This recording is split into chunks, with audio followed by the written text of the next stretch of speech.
Hello, this is Joshua at Gongs Unlimited with assembly instructions for the Unlimited Extra Large Spirit Guide.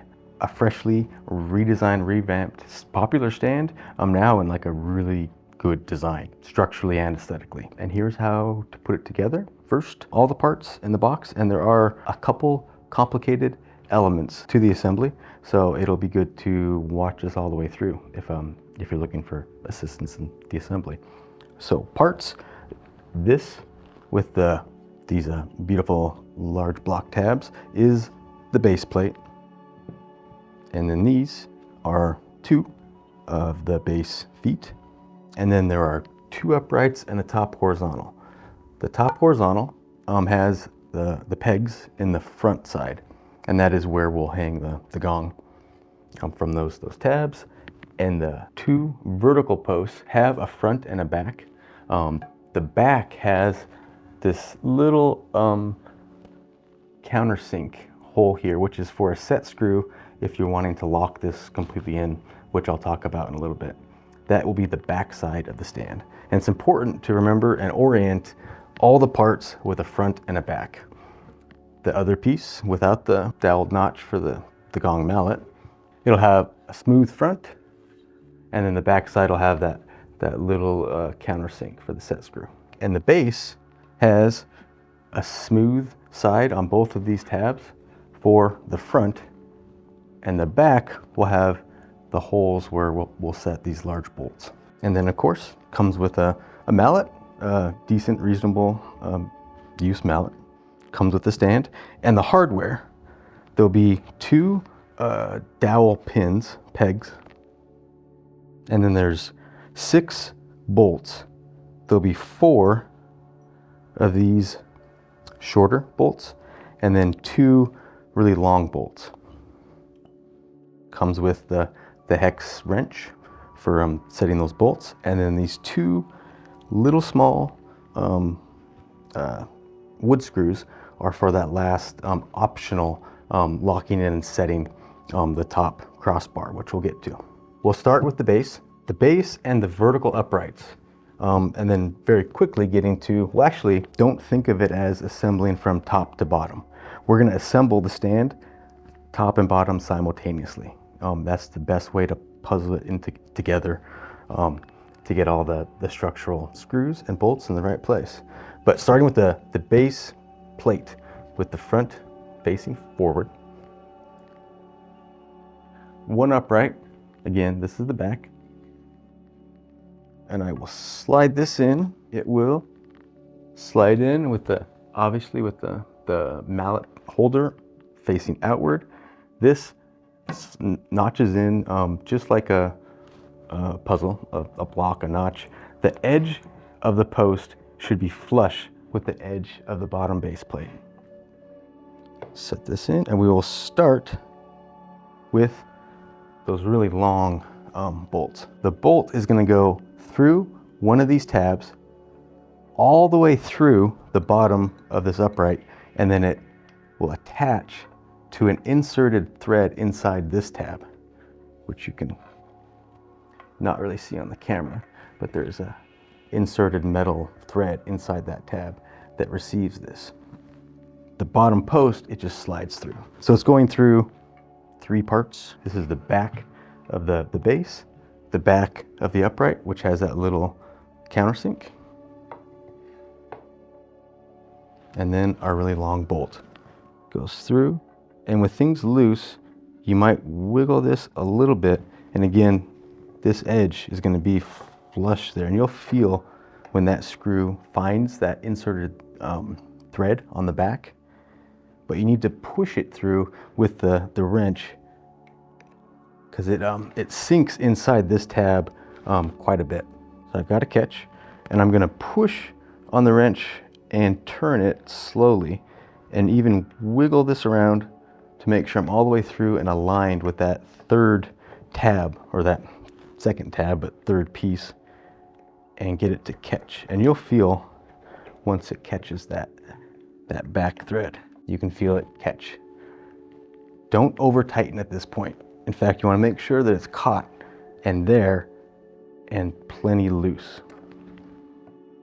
like that. It's locked in, but it's loose. It's very helpful to then jump up to the top crossbar. And again, the pegs go to the front, and it slides in up here, and I am working from the back, so the front is facing that way. Slides in, and then just slide this in all the way over and just let it float. We're going to come back to it. Then put in the second upright with the long bolt.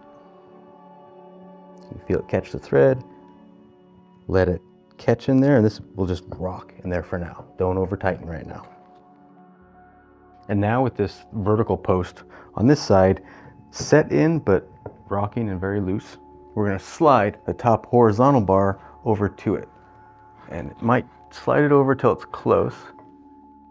Start it in, and then slide a little here, and push over there, slide a little there, and push this out until the hole on the back side is visible. And you'll know it's centered when that hole is on this edge of both uprights. And there'll be a little bit of tension. So it kind of holds, even though right now it's just floating. And right now we have the whole frame of the stand, but everything is loose. These are still plenty loose. And we're going to come in to insert the bottom feet by pushing the edge that we're working on just off the table. And we're going to use two of the smaller bolts, and this bolt is going to go through the bottom of the foot. So it goes all the way through the foot. It'll go all the way through the base plate, and then it'll go up into the vertical bar. So this is also fastening three parts together. So align the notch. I'm going to start the bolt first when I can see where that hole is, and aim the bolt towards it. Push the foot up into the notch, and then push up and turn the bolt to catch the thread. And that's one. And the second one, since it's in the notch, should just be right there. And if you need to wiggle this a little bit for that bolt to catch the thread inside this post, wiggle it a little bit. And just hand start it, and you'll feel once it grabs. And then reach over, get our little hex wrench, and we can start those in, and then keep turning so that bolt catches. And just once you feel a tightness, stop and tighten the other one. Don't over tighten it. Catch.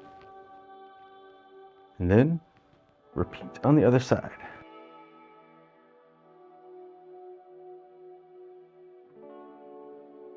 All right, barely tight and not too tight.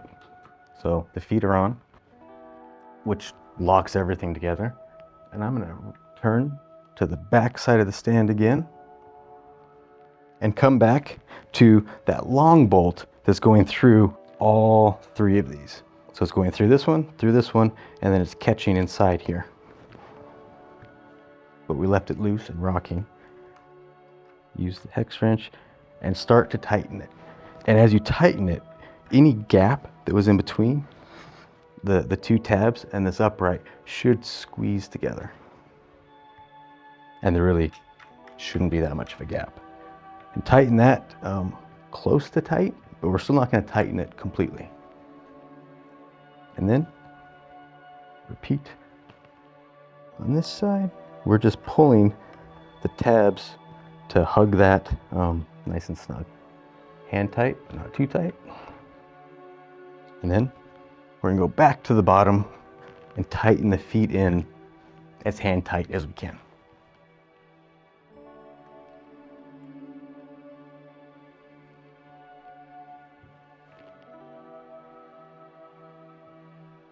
Give the camera a view.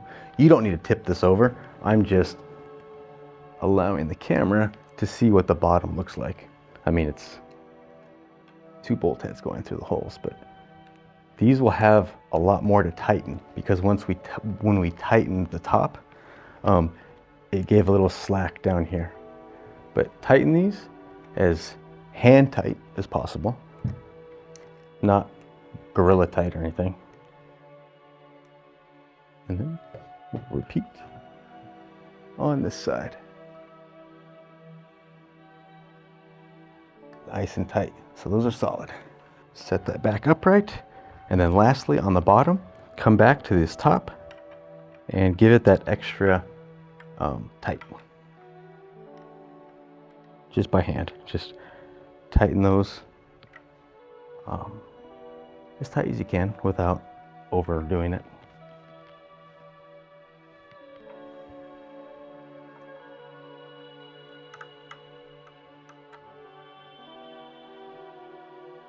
That one's pretty tight.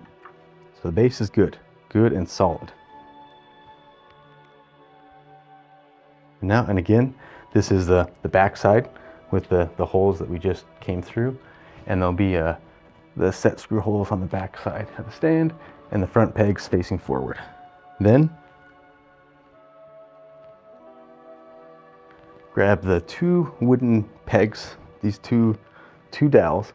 These will catch that hole that we were using to first center, and these slide into that hole, and there's a little bit of pressure. They're pretty tight, and so we press that peg into the hole, and we can pull the upright into the peg. It rests pushed up against it.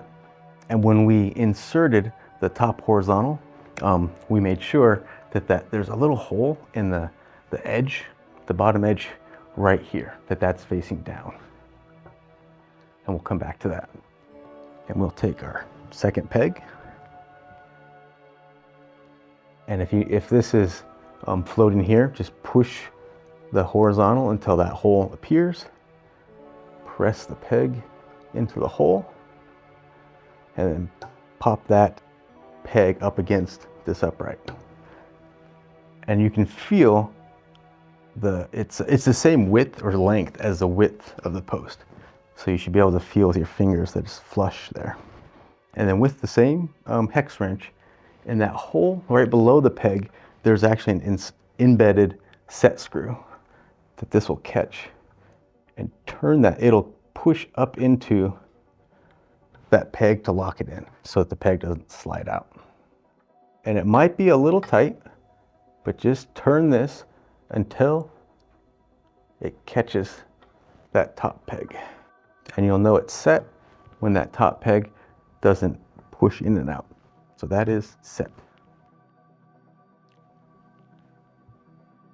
And then the last one, that peg is locked in. And the stand is now set. As these go up, they generally will be pushing away from those pegs.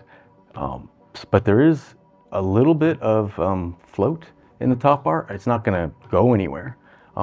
But if you want to absolutely lock that in, the little wood screws come in from the back. These go into that countersink that we had to use as our back flag. And these are just a simple, regular Phillips head screwdriver. And just use a hand screwdriver to set those in as an optional lock to that top. And I'm not going to lock it in right now. Sit with that, and that is the unlimited extra large spirit guide stand for, well, I don't remember what size it's for, but here's a 32-inch wind, and that is the unlimited extra large spirit guide gong stand. Thank you.